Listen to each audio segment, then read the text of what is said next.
This panel is going to present you with some of the most acknowledged, celebrated filmmakers of our times. The background to this entire session is what kind of entertainment, what kind of software, what kind of content are we looking for, and where do the Hindu values, Hindu interests, Hindu perspective, Hindu future and Hindu past figure in those movies, serials. I'm not interested merely in mythologicals. I'm talking about contemporary history, the issues that challenge us every day, contemporary politics, contemporary society. And in those matters, how subliminally images are pushed into our minds to create perceptions. How corrosive the lyrics of some of the songs are that we sometimes hum without even realizing what it is doing to us. What kind of imagery, what kind of narrative gets pushed through this kind of entertainment. It is a serious challenge. It does get discussed in our media spaces, through reviews, through critics. But a Hindu point of view, a societal point of view very often gets compromised. You have three representative cinema personalities, along with Mr. David Cohen, who is going to chair this session. Let me introduce Mr. David Cohen. He is a very well-known attorney here in the US. He's also been a very important part of Bush administration. He was his representative for the Pacific communities. He was also Deputy Assistant Secretary in the field of Asian American issues. But more than that, he's now going to produce a film himself. He's married to Radha Bhardwaj, who's not able to make it here. She's right now doing a film in India, recording and spending time in studios. I welcome David Cohen. Along with him are going to be Mr. Amit Khanna, a familiar face the last couple of days. Mr. Amit Khanna, may I request your presence here? He is a veteran in filmmaking in India, 50 years of filmmaking, lyricist, director, cinematographer.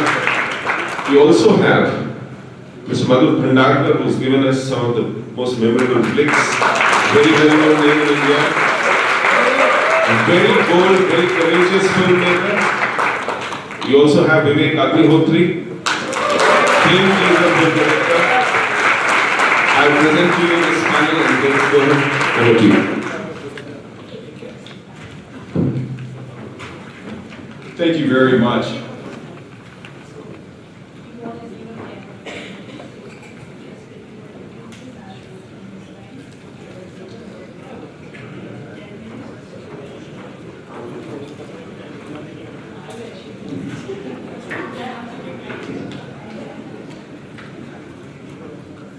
Thank you very much. It's an honor to be here, and it's an honor to share the stage with such a distinguished panel. I'll be giving them more in-depth introductions shortly, but first I want to say a few words. If we can put the cover slide on first, please, sir.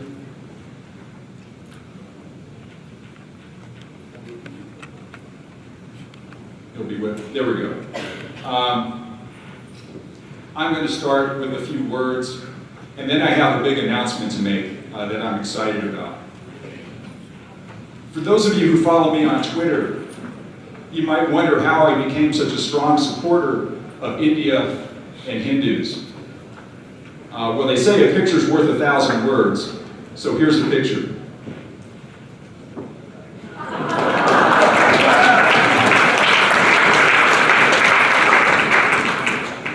You may be wondering why the young lady on the left looks so sad.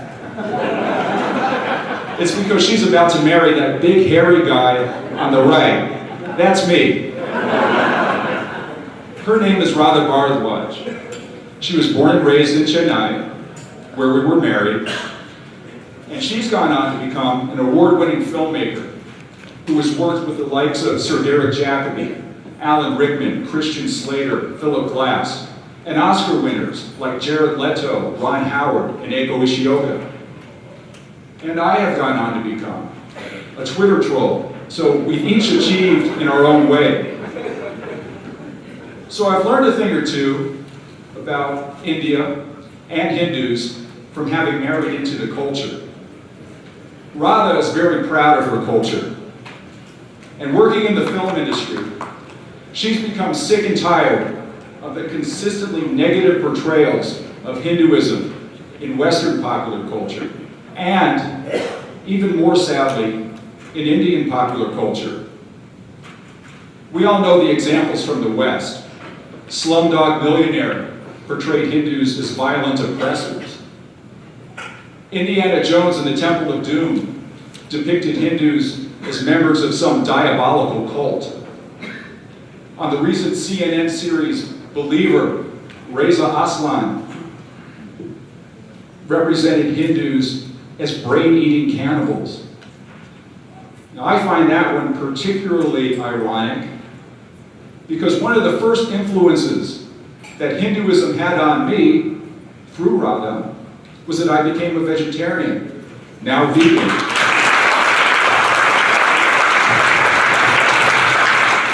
So not only do I not eat human brains, but I do not eat the brains or flesh of any living creature. My wife's Hinduism didn't teach me to be a cannibal. It taught me to be compassionate. And then we had that recent episode of Quantico that portrayed Hindus as terrorists.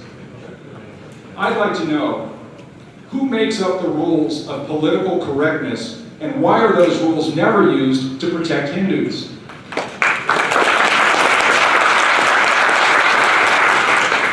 Even in the West, where Hindus are an immigrant minority, political correctness never protects Hindus. And sadly, this hostility to Hindus has long been reflected in the popular culture of India itself. And I could give plenty of examples, but I won't, because I'm not entirely sure who's in our distinguished audience today. But just check my Twitter. But why would Indian popular culture be hostile to its own indigenous civilization? Perhaps it's because Indian popular culture is partly funded by non-Indians who don't have India's best interests at heart.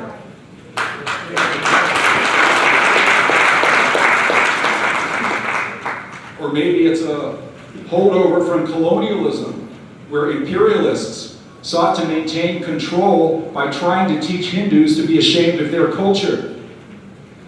And maybe some Indian elites, I won't name names, but maybe some Indian elites still have not decolonized their own minds, and so they crave the approval of Western elites and try to mimic them.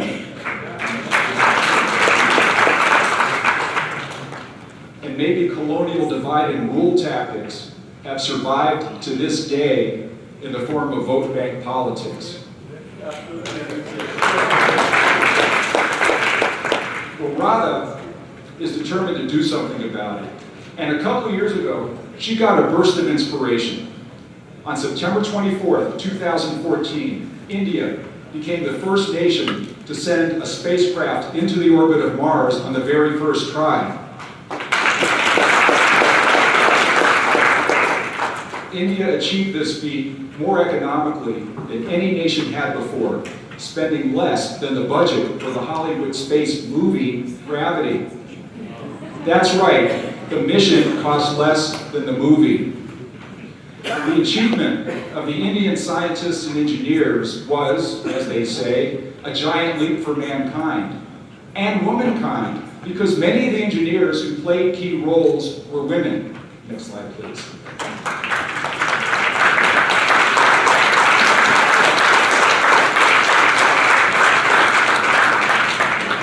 This iconic photo of employees of the Indian Space Research Organization, ISRO, celebrating the success of the Mars mission went viral.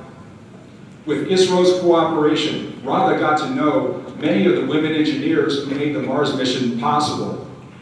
And Radha found that they were just like the women she grew up with. Her cousins, her aunties, her nieces. Some practiced yoga, some meditated. They performed pujas. They celebrated the festivals. But most importantly, they all knew that their space-age achievements were rooted in their ancient culture. They were keenly aware that they were heirs to a lineage that dated back millennia to brilliant, pioneering astronomers like Aryabhata. After speaking with these remarkable women, Radha knew that she had to tell their story. And she's in India right now making a feature film that tells their story.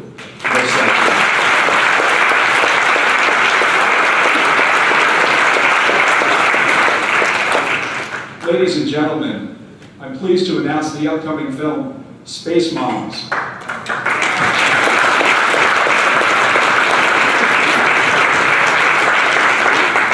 Space Moms is a dramatization of the Mars mission through the eyes of women engineers. Now, moms, which we have in caps, is a play on words. The mission was called the Mars Orbiter Mission, MOM. But many of these women were indeed moms, just normal, middle-class Indian women, raising their families, helping their kids with their homework, caring for their parents, and whose day job just happened to be a mission of great importance to their country. This is the story of women who are at the same time ordinary and extraordinary. You know, working women around the world who have to balance family with challenging careers are space moms in their own way. Just look around this room today, look around this conference, and see all the space moms that this culture has produced. Doctors, lawyers, scientists, engineers, entrepreneurs, executives, CEOs. It's so impressive.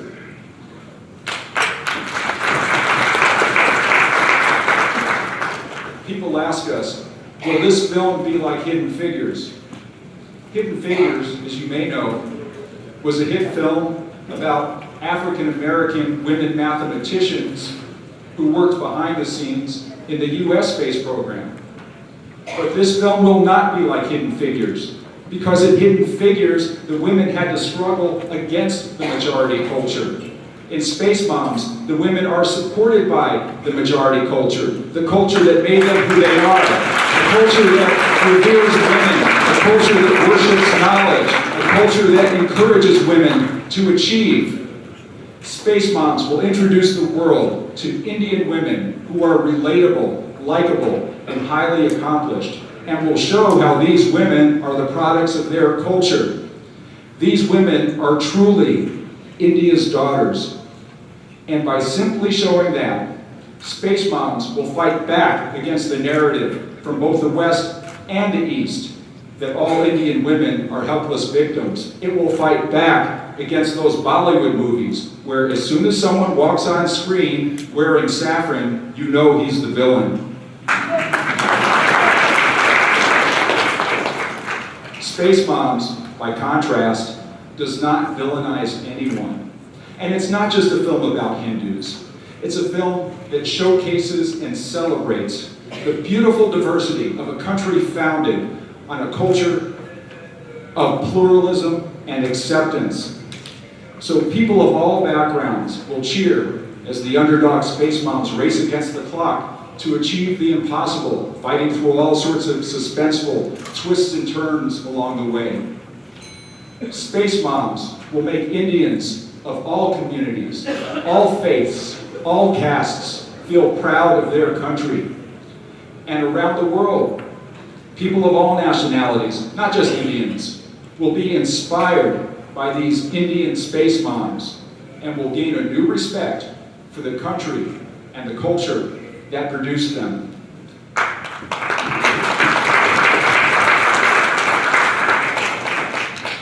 And and particularly for the kids, especially the girls. That inspiration will help many of them muster the confidence to study science, technology, engineering, and mathematics. Think of all the young Indians, both in India and the diaspora, who may have been influenced by all that negativity they've absorbed from the media. Space Moms will help them realize that their Indic culture is something to embrace and feel proud of.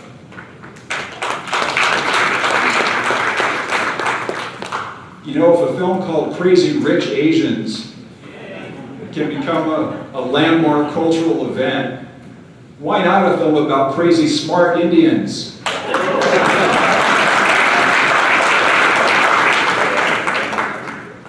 Millions of people around the world are starving for a positive movie like Space Moms. And that's why our film will be so successful in India and around the world, even though it's not a superhero action movie. It may not be a superhero action movie, but remember, not all heroes wear capes. Some heroes wear saris.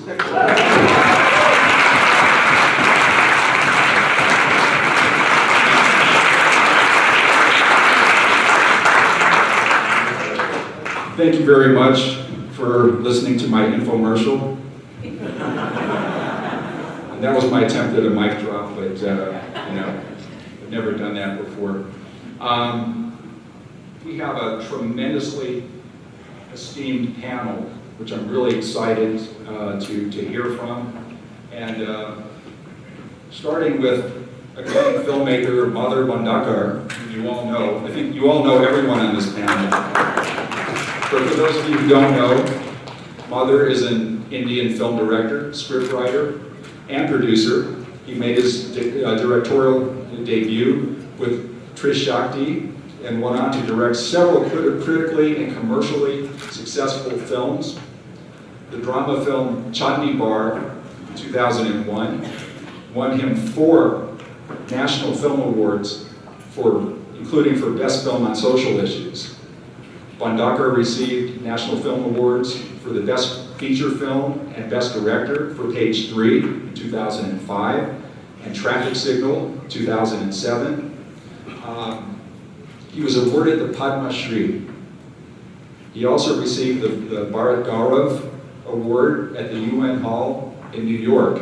He's going to share some remarks on media, whether it represents the society or vice versa. But ladies and gentlemen, please welcome Madhur Bhandarkar.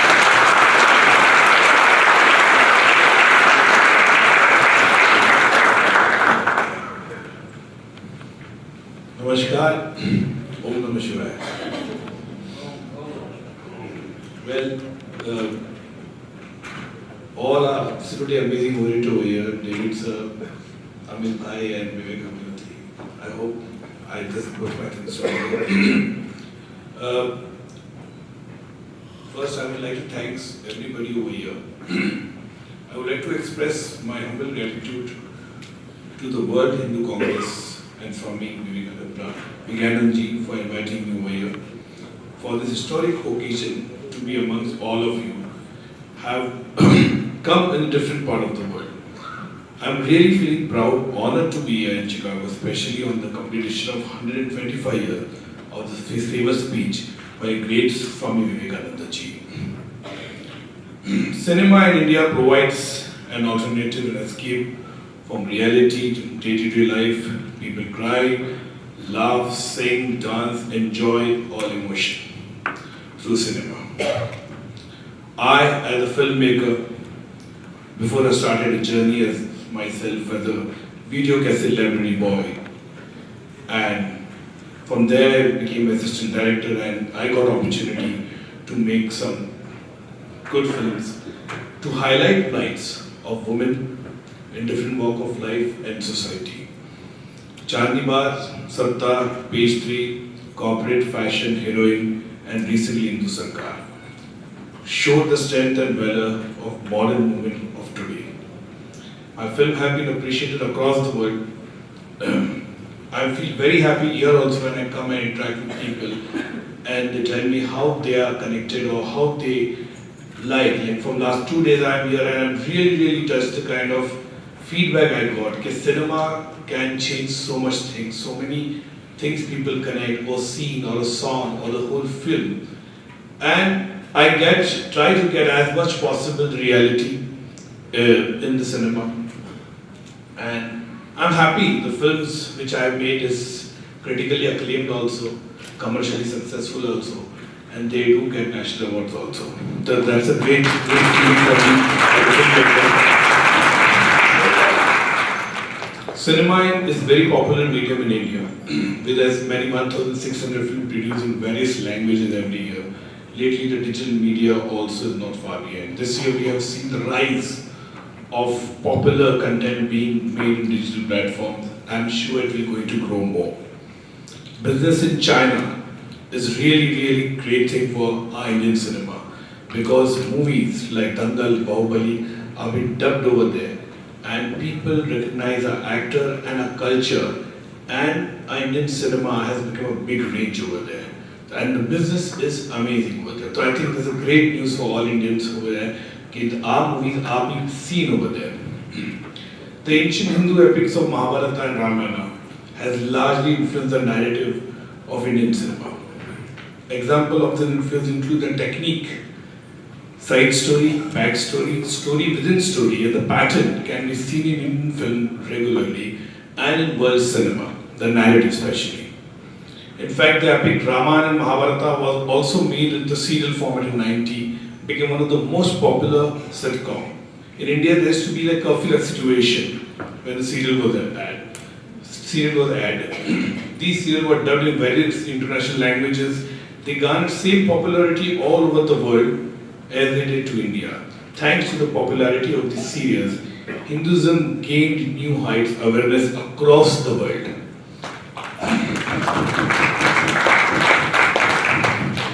Hinduism is not just religion, but also fundamental basic of a lifestyle.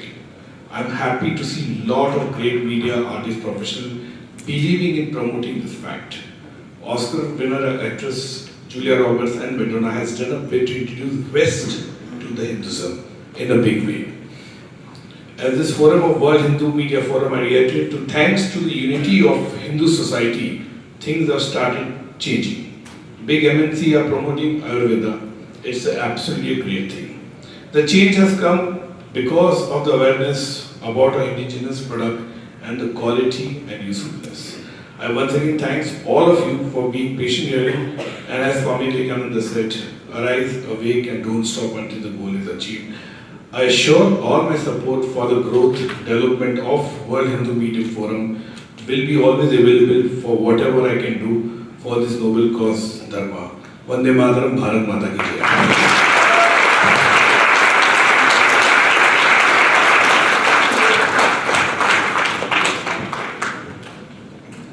Thank you so much for those excellent remarks.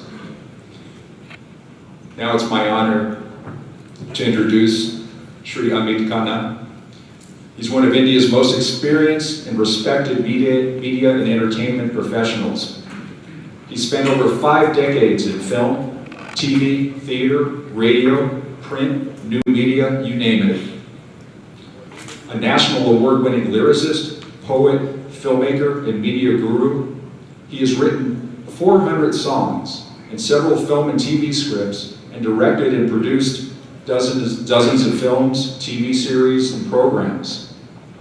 Amit founded India's first media and entertainment conglomerate, Plus Channel, in 1989. He was also the founder and chairman of Reliance Entertainment from 2000 to 2015, where he led the company's diversification into film and TV production, broadcasting, digital services, and live entertainment in India, Hollywood, and Europe. He's going to offer us some remarks on the presentation of Hindu values in movies and TV serials, or actually whatever he would like to talk about. But it's my honor to introduce Shri Amit Khanna.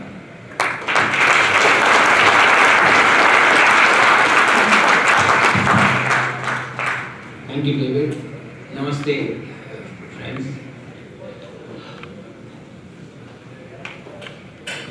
as Madhur just mentioned, the very structure of Indian cinema and television is based on Hindu tradition, of Hindu philosophy or ethics. Not only the narrative structure, but what in cultural anthropology we call symbiotics, the symbols which are used and are accepted as Indian norms have actually been propagated by Indian cinema. The very first, just to give you an example, the very first Indian film made in 1913 by Dada Saheb Phalke was Raja Harishchandra. For the first 20 years of Indian cinema, almost 60% of all films made were based on Hindu religious texts or epics. This trend actually has continued till a long time, till the advent of television, when in the 80s, Ramanand Sagar and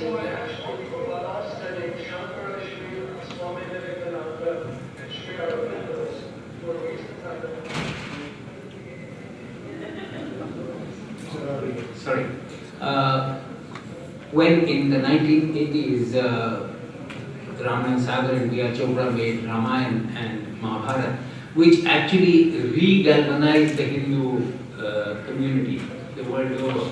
Because after many years, and especially a lot of the younger generations, it was the first contextual reference to our great epics.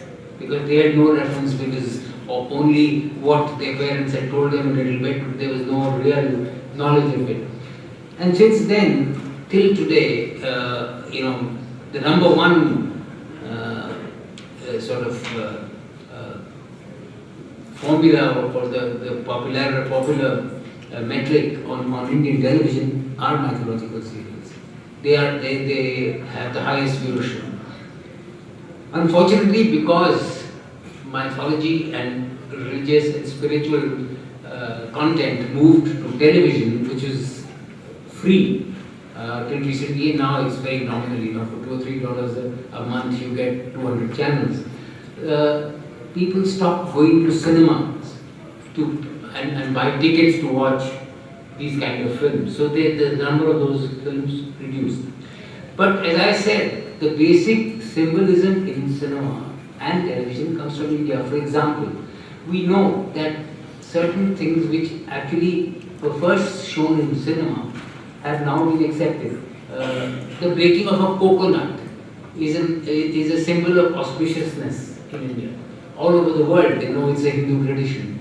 Or the bindi, or the sindoor, these were first popularized around the world, and especially in urban areas in the recent times, by cinema and later television. So the sari, it was our films which in the 50s and the 60s which popularized sari as a national costume. Not that it was not being worn, but to give it an identity which crossed the borders. Yet, I will not dwell on this because I think all of you are familiar with our films and television to a large extent. But what Sushilji mentioned in the beginning, that why is it that certain films which become popular do not depict these value systems which we stand for? Primarily, and I am speaking from experience, it is not that there is an agenda which is stopping us from doing it. The fact is the demographic of the cinema audience has changed. It is now the people who constitute a family which goes to cinemas or watches television besides some of these epics and mythological dramas is largely is in the age group of 15 to 40 or 15 to 45. Now, we are not customizing our content to address this core audience. I think that is a lacuna which we in filmmaking and television programming are responsible for. Because we haven't adapted fast enough to cater to the younger audience, with the result that the kind of films which are being made to address that audience are sometimes not reflecting our core values. Because it's easy, they're adaptations of foreign films or books or reflect a certain urban elitist point of view. I think we need to take corrective measures and once we wean the audience away from the other kind of entertainment and content, I think things will improve. We've seen that sometimes, for example, when the Barjatias of Ranchiri made Maine Pyar Kiya or Hum Aapke Hain Kaun, people had stopped watching films in the theatres in India. The export of Indian cinema had stopped. But they showed traditional Indian family values. They discovered, and the younger audiences identified with it. And the film became smashing hit. Same thing happened when Yash Chopra made or Karan Johar made Kahin Kabhi Khushi Kabhi Gum or Dilwale Dulhaniya Le Jayenge. The basic core or Subharti made Desh Pardesh, Desh Videsh, Pardesh and Ashutosh Gowariker made Lagan. There's no that they were very successful and popular films, but they had the courage of conviction to go against the grain and make stories which would appeal to a larger dynamic. So I think that is very important. One or two small things before I end. I think we have got over obsessed with what is going on social media and on news media. The fact is, as Sushil mentioned, I repeatedly said, I said this in a session here yesterday, please don't think we are not conscious of it or somebody else is setting the agenda for us. No one is setting the agenda. It's only that the narrative has been controlled by a certain kind of thought leadership. To supplement that, we need to create an alternative narrative, an alternative story which is compelling enough. And Vivek will talk about it. He is done. He also comes from, Sushil comes from JNU, he comes from JNU. The fact that they have been trying to say something in their films, in their television program, which is different from what is widely accepted as being the correct and the proper way of doing film. So I keep telling my friends who are in the creative field that there is the concept of left and right is a British Fabian concept of the 20s and 30s and 40s. It's dated. There is right and wrong. So I am right. I am not right and there is no question of right and left. You are left of what? I don't know what are you left of. When you say you are a liberal, what are you liberated from?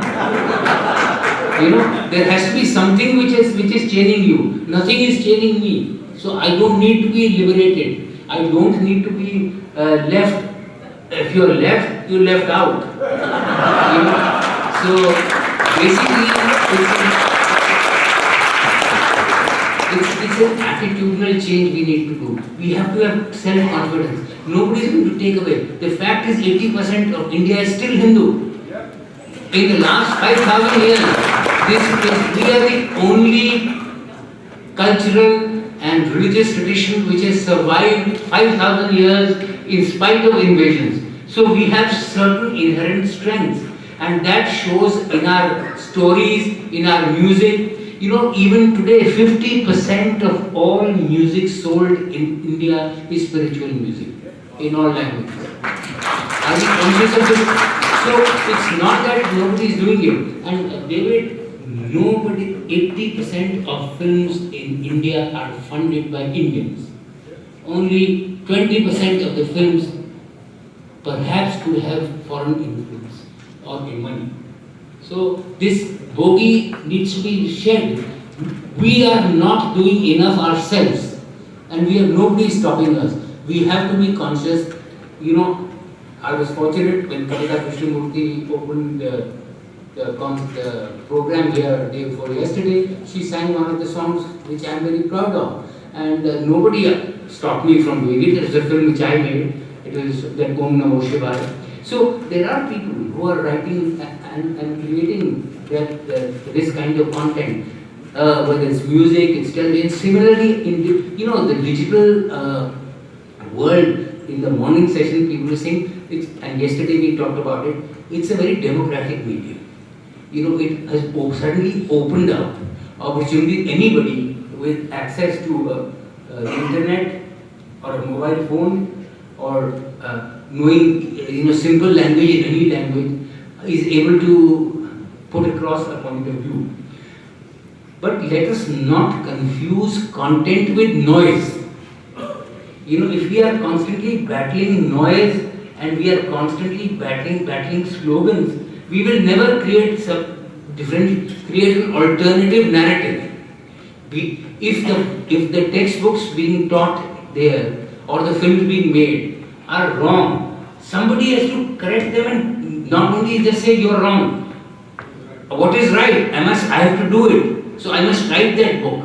I must write that history. I don't know if some of you who are aware, there is a gentleman called Sanjeev Sanyal. He's currently the economic advisor to the finance ministry. He was working as a banker. He used to head the WHC bank in Asia out of Singapore. And he started writing history. And out of his passion. And he was the first one who gave the alternative history to what the Marxist historians had written over the years. Unfortunately, not many people have read it. He's a very brilliant person. I was just with him a few days ago and the same discussion took place. Why aren't our creative professionals actually confident enough to depict the Hindu tradition? Is there something we are ashamed of? No. If there is something negative, if there were values which have not evolved, yes, by all means criticize it. But there is so much of positivity that if we depict that in our cinema, in our television, in our digital content, I am sure not only will we find an audience, we will also make money, because it's no longer just about access and reach. Reach has no meaning. It is how much I engage a person. So I was telling all the youngsters here yesterday who are doing great work, I said, please learn that unless you are able to monetize this, you will die. Because at the end of the day, it costs money to run an enterprise. So your enthusiasm, your passion, your conviction can take you thus far. Beyond that, you need to convert that passion into some kind of a tangible engagement of the mind. We as content creators, if we want to convey the Hindu tradition, the Hindu way of thought, we have to engage with our audience in India, abroad, everywhere. So I think that is my message, and that's what my rest of my life is going to be engaged in. Thank you.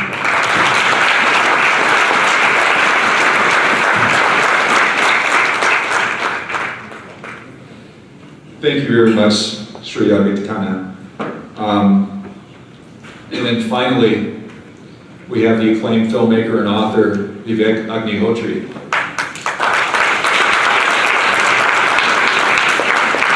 Well, I guess that's all the intro you need, but I'll give you a little more because you deserve it. Vivek is a Bollywood film director, as you all know, producer, screenwriter. He's worked in genres that include thriller, sports, political drama, erotica, and romance. He made his directorial debut with Chocolate, Deep Dark Secrets. Vivek Agnihotri is an activist, an orator, and we're about to enjoy that in a minute, and an author. Along with his actress wife, Mrs. Pallavi Joshi, as many of you also know. They run an NGO called #IamBuddha.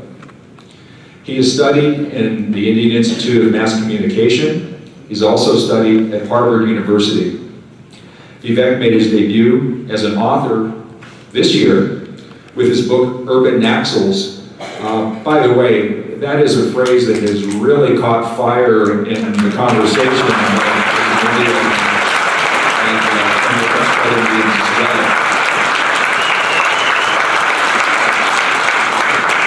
well. But his book, Urban Naxals, is based on the Naxalism and internal security threat, which he'll talk about, and which I hope he'll talk about, but we'll see, which became the fastest bestseller title after a short period of his book launch. So please give a warm welcome to Shri Vivek Agnihotri.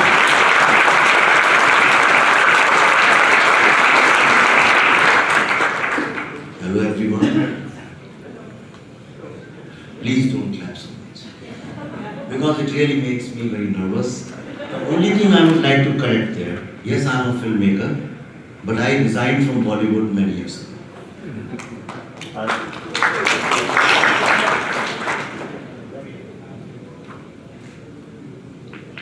Amit ji has spoken so well. He has actually told you, which I also believe is the truth. But today, we are going through a very strange kind of a situation. And I find myself utterly confused. And I don't want to talk like a filmmaker. Actually, I'm a nobody. I'm just a storyteller. What I see, I keep telling. I don't know where I belong. I come from the world's oldest, longest, most liberal, most progressive, most logical, most scientific civilization called Indian civilization. And I have to say Indian civilization because we are standing in a very politically correct land. Honestly speaking, Hindu civilization. Hindu civilization, when I say, it includes everyone who has ever lived under the influence of that civilization, be it Muslims, Sikhs, Buddhists, whoever. Today Hindu civilization is standing at a point. From here, we can actually show the light to the world, which we must, which we shall, or we can get lost in mediocrity. If you want to understand the evolution of any society, modern society, you must, I have a theory. If you want to understand the socio-political evolution of a society, you study the villains of their films. If you study the villains of Hindi cinema, sir ki galtiyon maaf kariyega, he is a like encyclopedia himself. I am more a popular speaker, so I am not so academic. If you study Hindi cinema, especially, look at the movies of 40s, just pre-independence. The villain used to be Zamindar, the landlord. And this landlord had a koti which symbolized power. And he controlled land and gold. Land is something which God doesn't manufacture anymore. So he practically had the overall control on the society. He was exploitative, oppressive. You'll find his son would go in a jeep and he would rape women at will. But then, somewhere a farmer's son, a poor farmer's son, or some middle class, non-English speaking boy will emerge from somewhere and he will fight. He will go on the war of dharma and he will defeat it. And very often, the friend of this hero, the sidekick as we call in filmy jargon, was a journalist who would go on a bullock cart or a bicycle or in a third-class compartment, generally with no money, who would help him morally, show him the moral, what is the morality of the society. I'm talking very generally speaking, not getting into specific films. Then we found independence. And with independence, at that time maybe it was fashionable, Pandit Jawaharlal Nehru decided to follow the socialist model. Urbanization was a requirement of that time. And Nehruji was very fascinated with things which were not Indian. And he was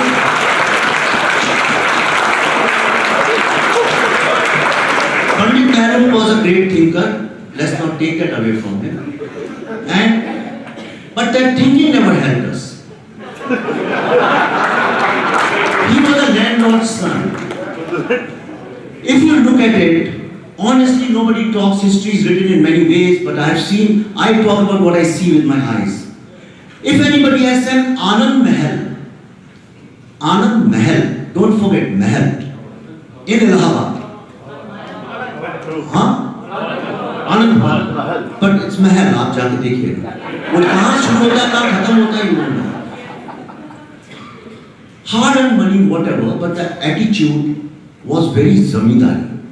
So when India found independence, with urbanization, you will find in our movies, suddenly the villain became the mill owner. And this mill owner was nobody. He was the same zamindar who migrated from villages to cities. The power, the narrative, still was controlled by the same oppressive, exploitative person. But again, a middle class, some teacher's son, some a farmer's son, some labor's son, again he would get up and go on this war of dharma. And his friend again would be some poor guy, rooted in Indian ethos, and they would defeat this villain, oppressive villain. Then Lal Bahadur Shastri, when he died, Indira Gandhi took over. She controlled the society more. The society started getting centralized. I've just finished a film on the mysterious death of Shri Lal Bahadur Shastri, and we researched for 3-4 years. Before we end this session, we'll show you a 5-minute clip.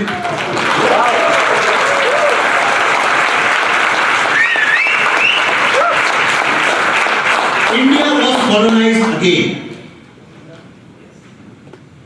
India was illegally, unconstitutionally was colonized again, and therefore now this power, this control, this oppression came in the hands of people who could manipulate, who were the beneficiary of Congress's corrupt regime, who could control the rationing, the licensing, petrol pumps, and you will find in the movies of that era, even Roti Kapda Makan and a whole lot of movies of that time, the villain was this man who controlled the ration, the food, who controlled kerosene, who controlled petrol. But again, some lawyer's son, teacher's son, a common man, middle class boy who was not speaking English, who respected his mother, his family, rooted in Indian culture, he would again get up, like Amit ji was saying, the thought was him. This was 60s and mid-70s. And this was the period when the progressive, all the communist directors and writers dominated Indian film industry. Raj Kapoor, Gurudutt, Mahmood Saab, Kaifi Azmi, you name it, Sahib Vidyanti, they were all communist people. But they were never anti-India, they were never anti-India. They were anti-social evil. Then Amitabh Bachchan's era starts. And now, the same person was either a dacoit, or an MLA, or he was an IS officer or a minister. Same zamindar who became a mill owner, he became a middleman, then he became this. And then he discovered a new thing. This urban guy, because during Indira Gandhi's regime, a lot of urbanization took place. And there was a lot of urban angst amongst youth. And that's why you will find Amitabh Bachchan's movies propagated, Salim Javed's era, something called personal justice. He didn't believe in constitution. He would just enter the Vidhan Sabha and he would kill all the MLAs. And also at this time we were celebrating smugglers and dacoits and all those things. Then times changed, came 90s. This was liberalization. This was a very funny and ugly phase of Hindi cinema. find now there were not just one villain. Suddenly we had two villains. The villain and villain ka beta. You had a Kader Khan and you had a Shakti Kapoor. You had a Pran Sahib, you had Gulshan. Now two people started oppressing, and don't forget, look at the society of 90s. तुम जानते हो मैं किसका बेटा हूं? मेरा बाप कौन है? And again you will find some common man, middle class, somebody like you and me would get up and fight this man and win the war of Dharma. And then something very strange happened. Came 2000.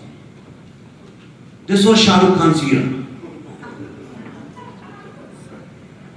And suddenly from Hindi films, the villain disappeared. Villain became a girl's father. And this common hero, the hero who's rooted in common India, he also disappeared. And he became an NRI.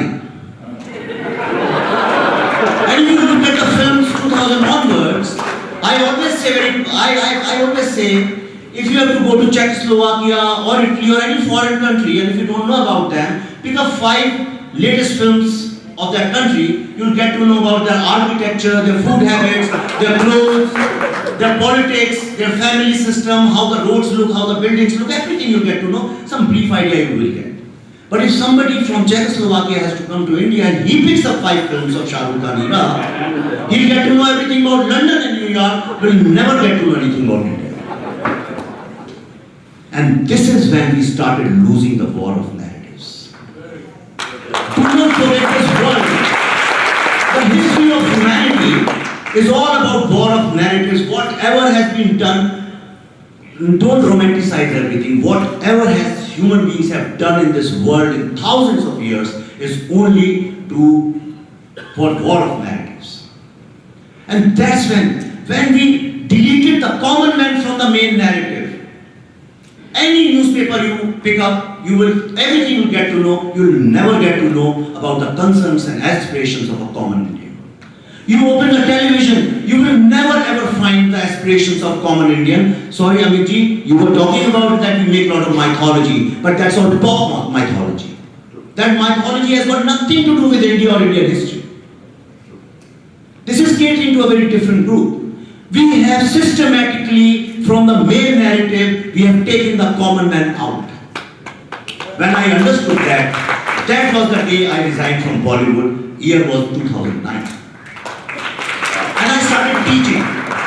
And when I was teaching, I came across a bunch of students in Indian School of Business, Hyderabad, who brought some research to me, and I realized that this is very systematically done. There was a nexus between the intelligentsia, academia, and the media, and the NGOs, and the historians, and they were telling us everything except for the greatness of this great civilization. And then I decided I will fight it. I will create a counter narrative in whichever way. When we started, it was a very small movement. We didn't know that it will reach here and it will yield results. But that also brings me to a point in conviction. I am convinced if you walk on the path of dharma, antataha satyamev jayate. Now before I finish this, I want to tell you 3 things. In the world,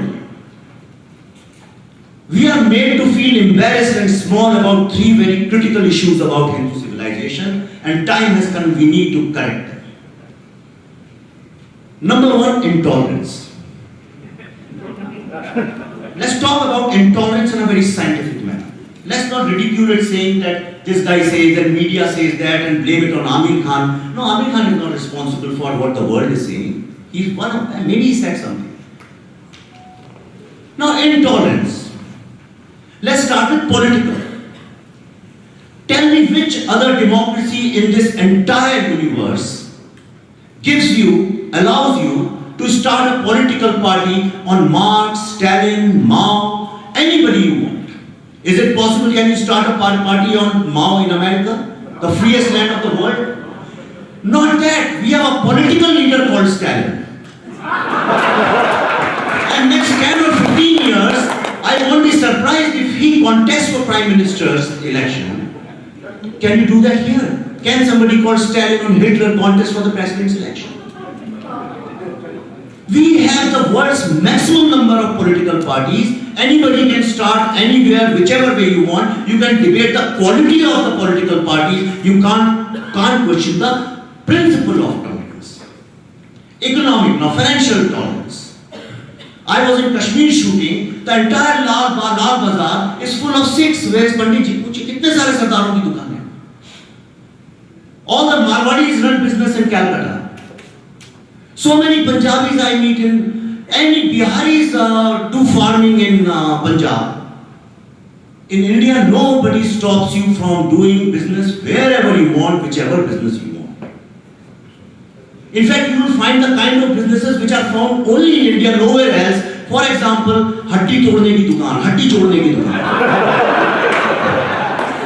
But on a serious note, let's come to religious tolerance. We are a land which has produced world's 4 most peaceful religions. We have conquered religiously. When we started traveling, the entire East we conquered religiously. When Buddha started moving, the entire East became Buddhist. In the West, we couldn't do it. So religious freedom, you can practice anything, any ritual, nobody stops you. People keep talking about it. Food. The other day I was invited, if I am taking more time, please let me know. The other day I was invited to India Today conclave. Is it okay? It's okay. The other day I was invited to India Today conclave in Calcutta. In Calcutta, the subject was diversity in food. Shri Rajdeep Sardesai was the moderator.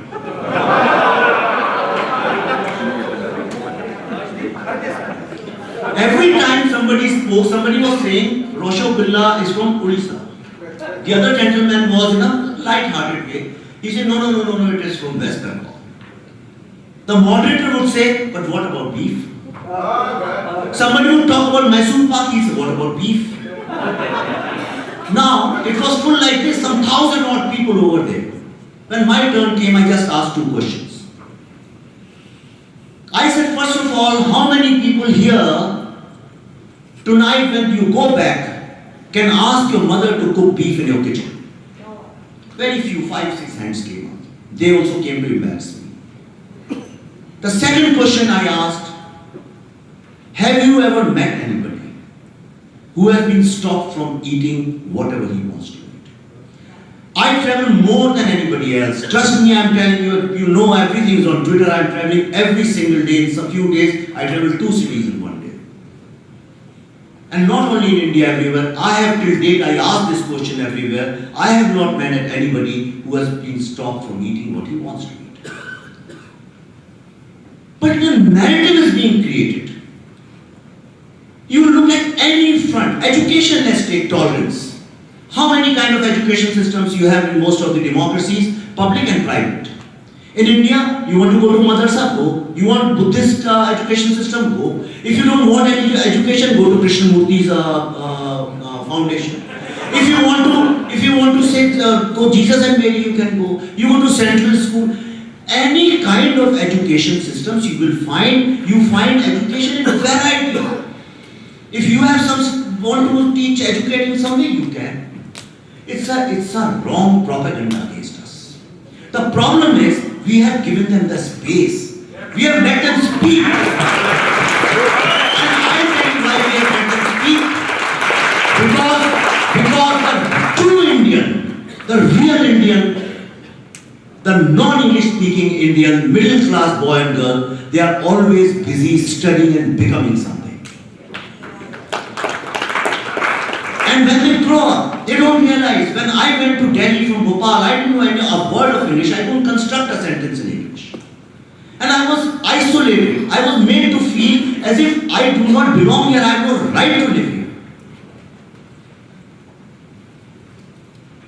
A young boy and girl in our country has to waste minimum 10 to 15 years of his prime youth just fighting English language and English mindset.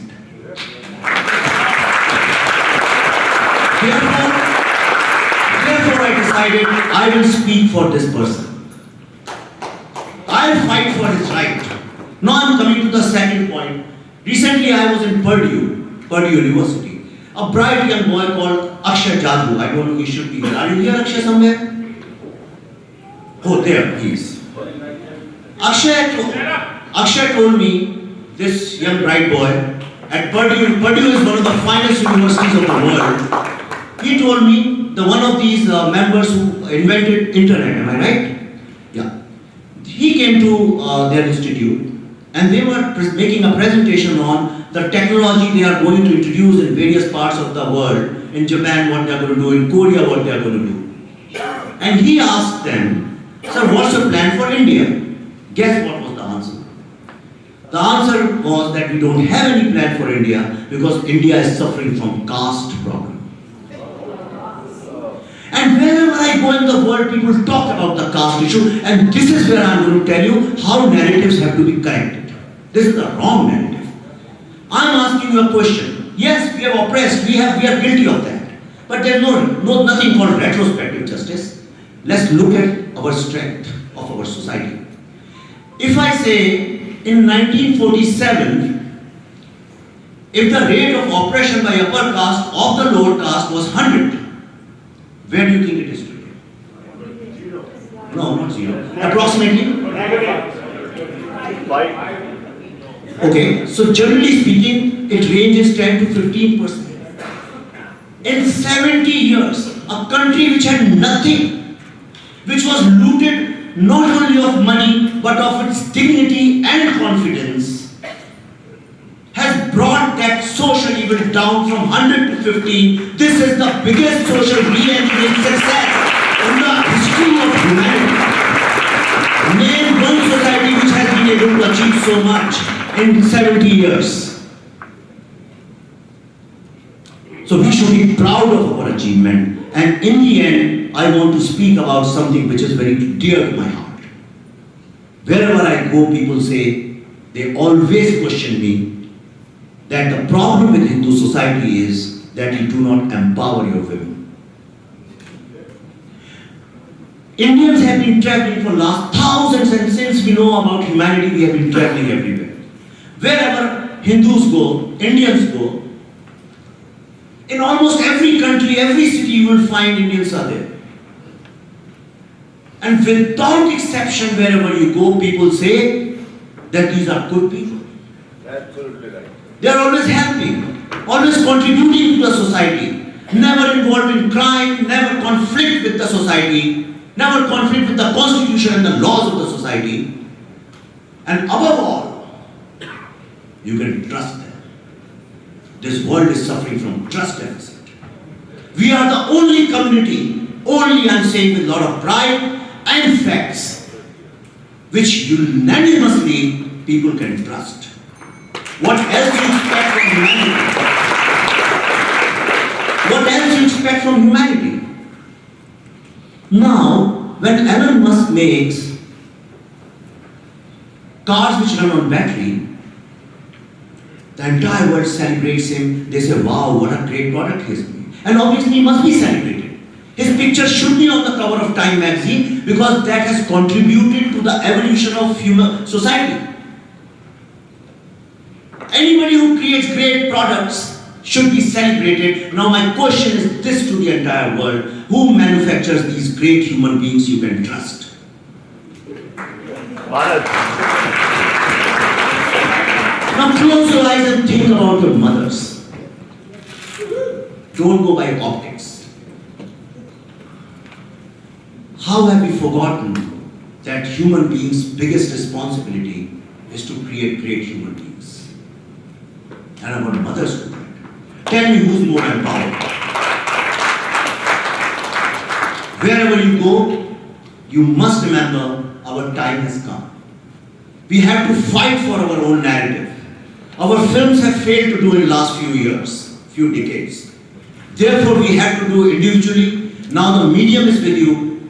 It's a democratic medium. Whatever you learn, whatever you do, but start taking pride in this civilization. Not because it's important to take pride, because the world needs it. World needs great values. We come with great values. and we must spread that. And before I finish, I want to make a small announcement here. I have been searching. If you go and you say Jesus Christ, try it today on YouTube.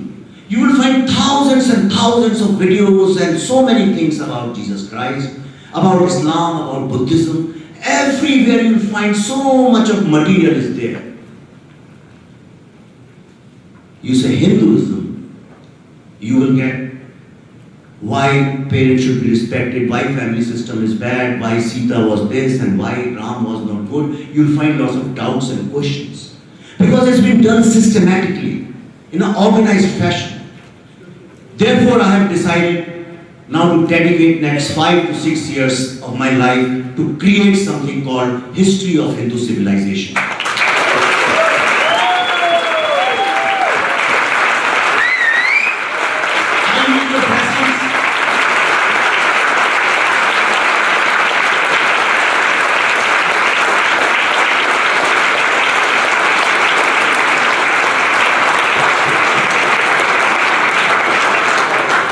This is not something I can finish on my own. It's going to be a huge project.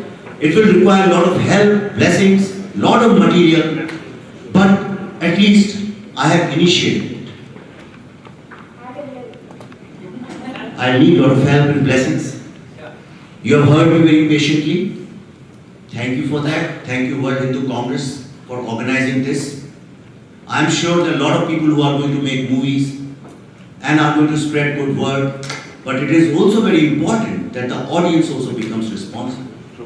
You have to make sure that next time, when your children's American friends pick up 5 Indian movies, they get to know about the great civilization we are, wherever women are empowered, wherever women are not somebody who any hero can go and spank them. Don't do that. Don't let it happen. It's you who control, because the NRIs are spending money. That's why you see those kind of heroes. We are going to show you a 10-minute clip at the end. This is not a trailer. This is just a screener to give an idea what kind of film is this. It's called the Tashkent Files, based on the mysterious death of our second Prime Minister, Shri Vivek Agnihotri. Thank you.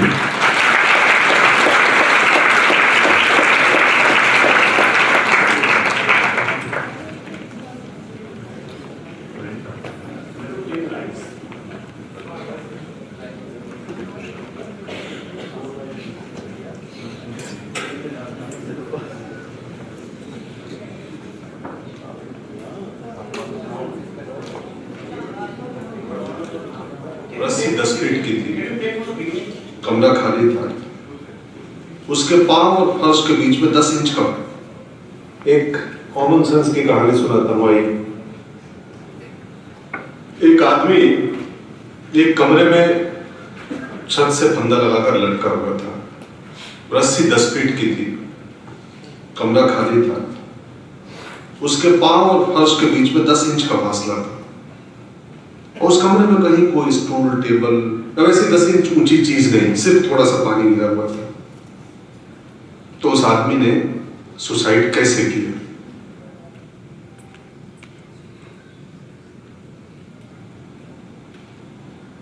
कोई science नहीं है इसमें, common sense. He got a nice slab जो 10 inch मोटी थी, बर्फ की सिल्ली, वो पिघल गई। चलो साहब, हमें इस केस में वो बर्फ की सिल्ली ढूंढना होगा, और इस केस का जड़ है पोस्टमार्टम।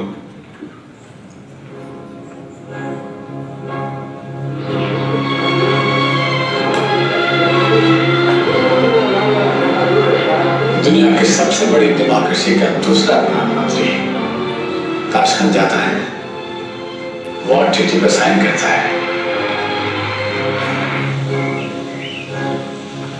और मर जाता है। सैकड़ों सस्पिशियस होते हैं, लेकिन no CBI, no IB, no SIT.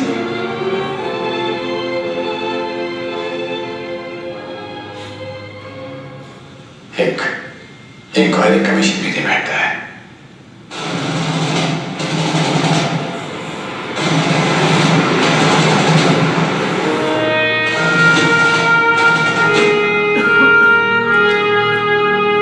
Shastri ji मरे या मार दिए गए, ये इस देश के मुंह पे ऐसी कालिक है जिसे मिटाने की 50 साल में किसी सरकार ने कोशिश नहीं की। डरना रूमर से चाहिए, क्योंकि रूमर को अगर रोका न गया तो वो ऐसा सच बन जाती है जिसके सामने सच भी झूठ लगने लगता है। रागिनी जी, ये मुद्दा कब का दब चुका है, तो फिर आप ये गड़े मुर्दे क्यों उखाड़ रही हैं? शास्त्री जी कैसे पीएम बने पंडित नेहरू के बाद? वो तो लाइन में भी नहीं थे। श्री लाल बहादुर शास्त्री जी की मिस्टीरियस डेथ से रिलेटेड सवाल पूछना, सच्चाई की मांग करना आपके लिए गड़े हुए होते हैं? ये पॉलिटिक्स है ना, ये बाक युद्ध है। लोग सच नहीं, सच की कहानी सुनना पसंद करते हैं। आपके पास सिर्फ एक वीक था, एक वीक में इन्वेस्टिगेटिव स्टोरी करना इम्पॉसिबल है, इसलिए आप डेस्परेट हो गए थे। आपने ऐसा क्यों किया? Why did you do this, Ragini? आप करना क्या चाहती हैं? आप चाहती क्या हैं? मैं सिर्फ ये चाहती हूँ कि सच सबके सामने आ जाए। राजनीति में कुछ सच नहीं होता, ये इसका सच है। ये शास्त्री जी की मौत पर इंक्वायरी करने के लिए एक एडवाइजरी कमेटी बनाई जाए। इस कमेटी के 8 सदस्य होंगे, 4 आपके 4 हमारे। तो 190 द्रोणाचार्य को ब्लैकमेल करना चाहता है। लाल बहादुर शास्त्री जी की हार्ट अटैक से मृत्यु हुई थी या उसके पीछे कोई साजिश थी? इसको इन्वेस्टिगेट करेगी त्रिपाठी कमेटी, जिसके अध्यक्ष हैं श्री श्याम सुंदर त्रिपाठी। इसके अलावा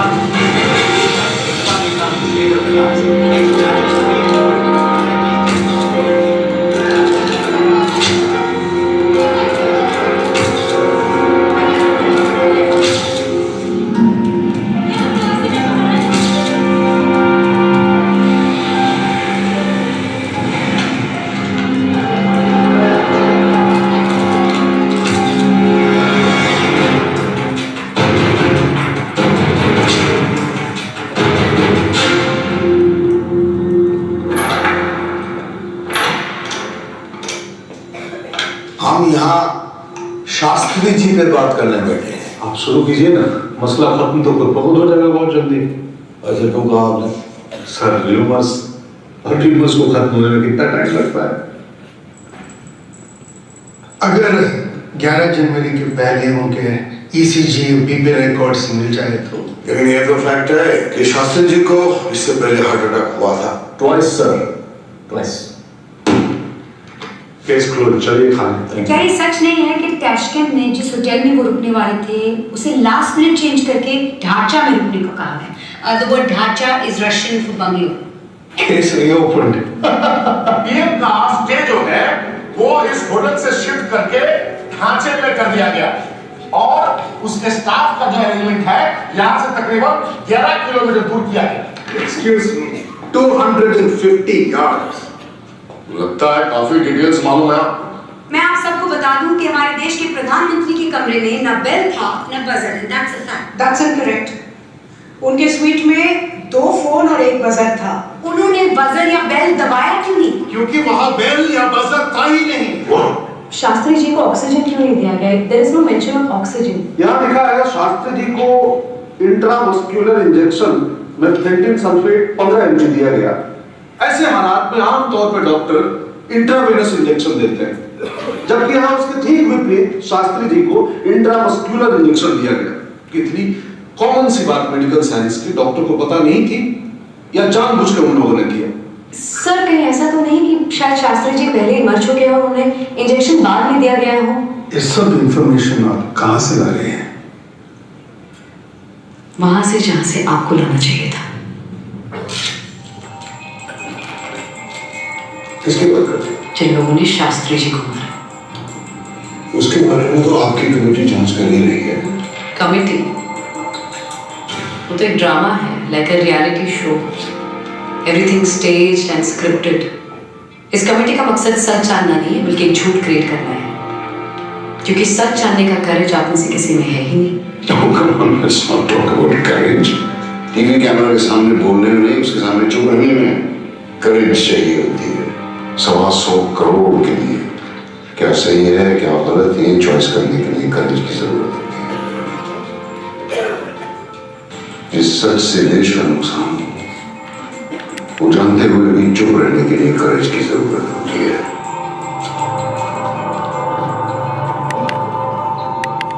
शास्त्री जी थर्मस की तरफ इशारा क्यों कर रहे थे? एक प्रधानमंत्री जिसके सर पर इतनी समस्याएं हो, वो मरने के चंद सेकंड्स पहले थर्मस की तरफ इशारा क्यों करेगा? नहीं, थर्मस नहीं, गिरा हुआ थर्मस। तब तो सवाल ये भी उठता है कि वो थर्मस गिरा किस तरफ? या राइट। सवाल ये है उस थर्मस में था क्या? क्वेश्चन ये होना चाहिए था कि थर्मस के कंटेंट्स के फोरेंसिक टेस्ट क्यों नहीं हुआ?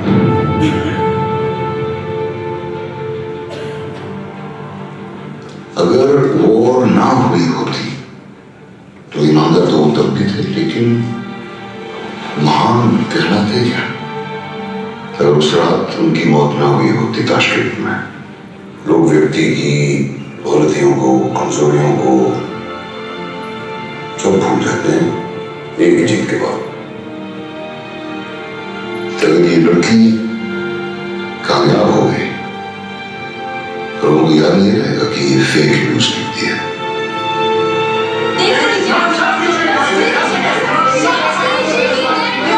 शास्त्री जी की डेड बॉडी जब पालम एयरपोर्ट पहुंची तो पूरी तरह से सूज गई थी और काली पड़ चुकी थी। काली नहीं, नीली।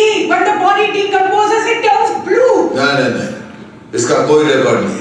उनके एक दोस्त थे सीपी श्रीवास्तव, उन्होंने 2 ब्रिटिश डॉक्टर्स को कंसल्ट किया था, doctor Leon West and doctor Spiro, और दोनों ने यही कहा था that the color blue is quite consistent with death of natural causes. And what about the cuts? और उसमें से जो खून निकल रहा था वो भी बहुत ही कंसिस्टेंट है विद नेचुरल डेथ। रामनाथ सदैव उनके साथ रहते थे, शास्त्री जी का खाना बनाते थे, तो उस दिन रामनाथ ने खाना क्यों नहीं बनाया? जान मोहम्मद ही क्यों? क्या इसके पीछे कोई षड्यंत्र है, कोई साजिश है? I studied everything and came to a conclusion that there was no foul play and he died of a heart attack. अरे शास्त्री जी क्या खुशखबरी लेके आ रहे थे? यही ना कि नेताजी सुभाष चंद्र बोस जिंदा है। ये जान मोहम्मद के पीछे कोई दूसरा जान मोहम्मद है, उसके पीछे कोई तीसरा जान मोहम्मद छुपा हुआ है। And tell me, अगर जहर का वाकई में शुबा होता तो वहाँ यूएसएसआर में उनका पोस्टमार्टम नहीं हुआ होता, या फिर हमारी गवर्नमेंट नहीं कराती? इसलिए कि बहुत बड़े अफसर रॉबर्ट क्राउले ने इंटरव्यू दिया था, we knocked down Bharat and nailed Shastri. Sir, I take very strong objection. And I take very strong objection to what you guys are doing here. You are trying to create confusion, chaos. Shastri died of a heart attack. Everything else is a lie. मुद्दा हमारी आगे आने वाली generations के बारे में, जहाँ experts की राय मानी जाएगी या non-experts की fake news. We are talking about history, for God's sake. Let the historians decide what's correct. बहुत देर से आप लोगों की बकवास। पार्लियामेंट में डिस्कशन हो चुका है, गवर्नमेंट ने पार्लियामेंट को व्हाइट पेपर दे दिया था। White paper becomes the final word. Parliament लोकतंत्र मंदिर है। तो उस लोकतंत्र के मंदिर, उस टेंपल ऑफ डेमोक्रेसी में जब वेटरन लीडर्स ने जुडिशियल इंक्वायरी की मांग की तो मांग पूरी क्यों नहीं हुई? Enough! How dare you every single time I'm making a point? You have enough.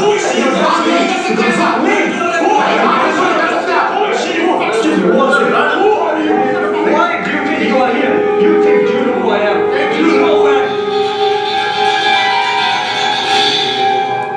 आप CIA के लिए काम करते थे। मुझे कुछ नहीं मालूम। कुछ नहीं जानते? बजट पाकिस्तान, बजट KGB, सच क्या है?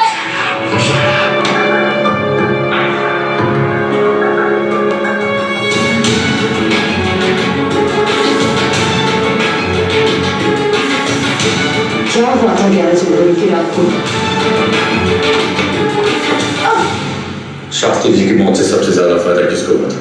एक पार्टी, एक लॉबी, या एक कंट्री, या एक पूरा इकोसिस्टम? सच क्या है? प्लीज। पॉलिटिक्स में कुछ सच नहीं होता है, ओनली मिस्ट्रीज। हर बात पे शक करना, हर चीज में कंस्पिरेसी देखना, ये निराशावादी लोगों का काम है कि जो शक के आधार पर राजनीति करता है वो देश का दुश्मन है। राजनीति में जीतना बहुत जरूरी है। क्योंकि हारे हुए लोग देश की तकदीर नहीं बदल सकते। किंग्स सबको याद रहते हैं, किंग मेकर्स याद नहीं रहते। मैं किसी की कोई डी मैसेज नहीं हूँ। अब तुम I'm going to find him. हमने हिंदुस्तान को डिवाइड कर दिया है।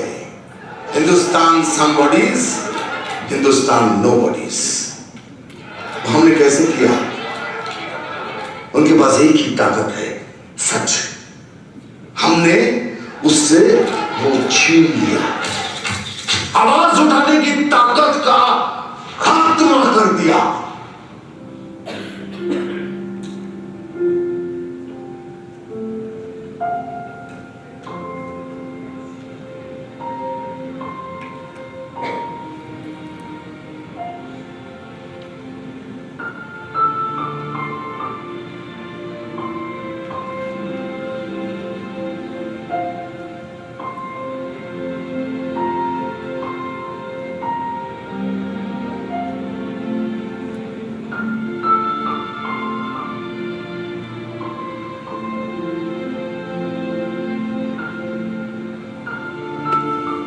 वो कहता है कि मरे हुए पीएम से किसी का फायदा नहीं होता।